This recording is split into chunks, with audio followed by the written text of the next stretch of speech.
Set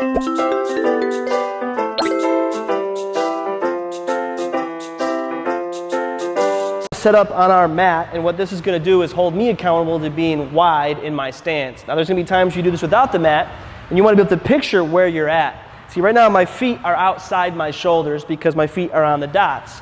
If I was shoulder width, my feet would be right along the squares on the lines, and that's where I don't want to be right now. So I want to make sure that my stance is at the dot. I'm in a nice wide stance. Now what I'm going to do is a turn pound. Now what a turn pound is your ability to dribble the ball straight down in a pound, but in a rotating motion. See, a lot of times players only know how to dribble straight up and down, where a turn pound dribbles in the same place, but the ball naturally rotates. Don't confuse this with an inside out, because that's more of a sell or a fake to the other side, where a turn pound is more of a natural rotating dribble. Now if I combine the turn pound with the partial step, what I'm going to do is make sure that my timing is in order. I want to be able to have the ball hit right before my foot. And what a lot of players will do is they'll start to chop that up, where it becomes very mechanical ball foot, where I almost want it to be at the same time. So if I turn pound partial step, it's ball foot immediately, and now I'm in our prototypical drop-like stance.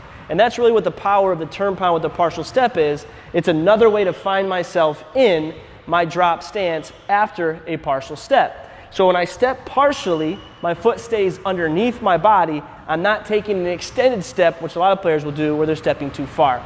Now that I'm in that partial step, I can feel like I'm going to explode. Right now, we're just going to add in an under dribble to reset. I'll cross it and I'll repeat. You can do this in a bunch of different ways. We're just giving ourselves a way to work on that partial step, the under dribble, and then returning. So if I was doing this in more of a method form, take a couple of dribbles, turn pound partial, under my leg, and I'm reset back on those dots. And I'm really focusing, because I have this system, I'm focusing ball and foot to hit right around that dot on that right side, so I know I'm holding myself accountable to both feet and ball placement, and I'm repping out my turn pound partial step in that way. When I'm going left side, same focus. My turn pound happens first. I'm aiming for the red. My foot hits the red. Now I know that I'm partial, I'm not extended, and I really work on the timing of that footwork. Now what I want you to do in this is rep that out for about 10 minutes, as we'll pair this with other footwork. But really feel that you're stepping short, you're getting your full foot down, and you're working on the timing of the ball hitting directly before the foot.